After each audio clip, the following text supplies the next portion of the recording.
Get a Better Broadcast podcast and video voice. We've been talking about pronunciation, and today you'll learn how to say acronyms, dates, numbers, scores. Okay, not quite pronunciations, but worth mentioning here for the sake of a couple of 3 minutes of our time together.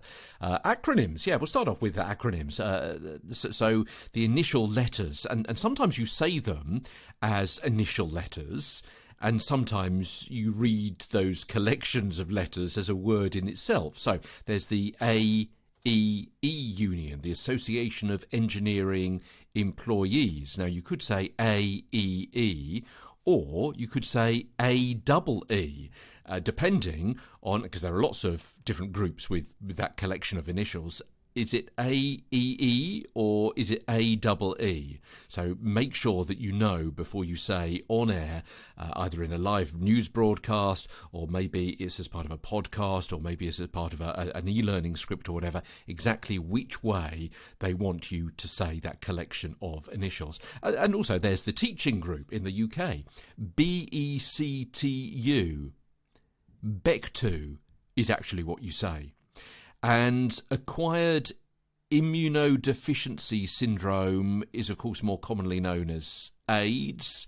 And the office of president is POTUS. So some of these aren't actually words at all. AIDS is a word, but it means something different in this particular context.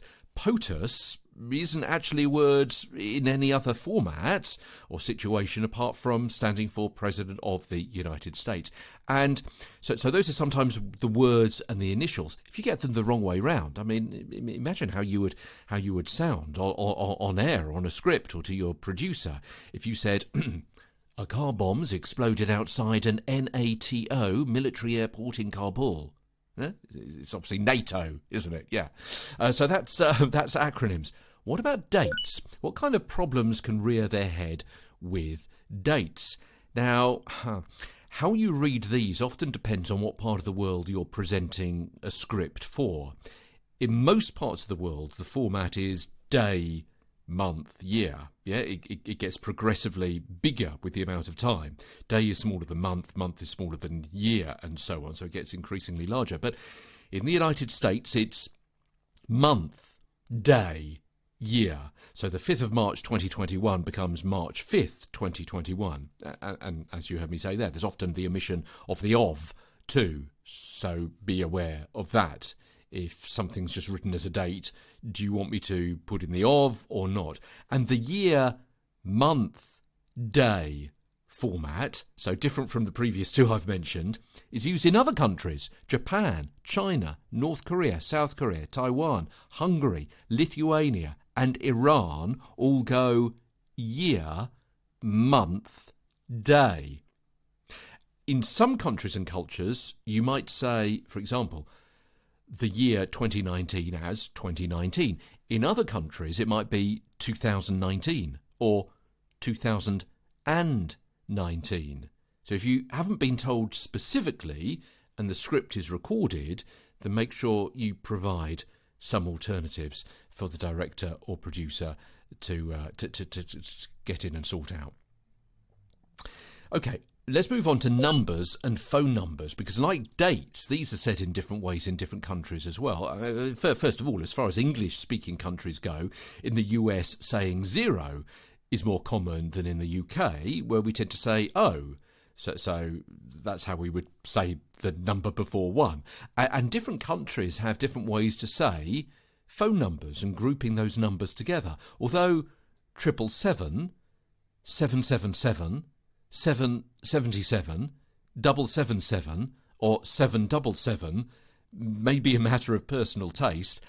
A brand may prefer their number is said in a specific and constant style.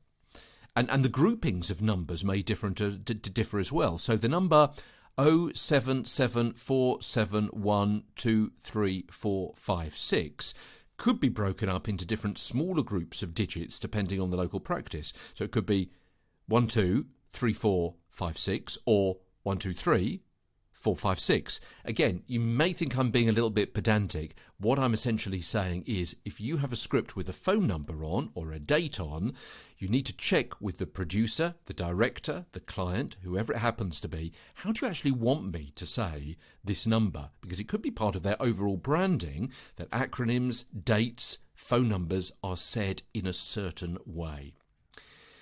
And finally, sports scores. So perhaps more likely for an on-air newsreader, sports reader, that kind of thing. Reading scores, particularly for a sport that you're not familiar with. So let me set you a challenge here. In tennis, how do you say the scores in tennis? If you saw 1-5-0, how would you say that? Or 2-4 or 4-2?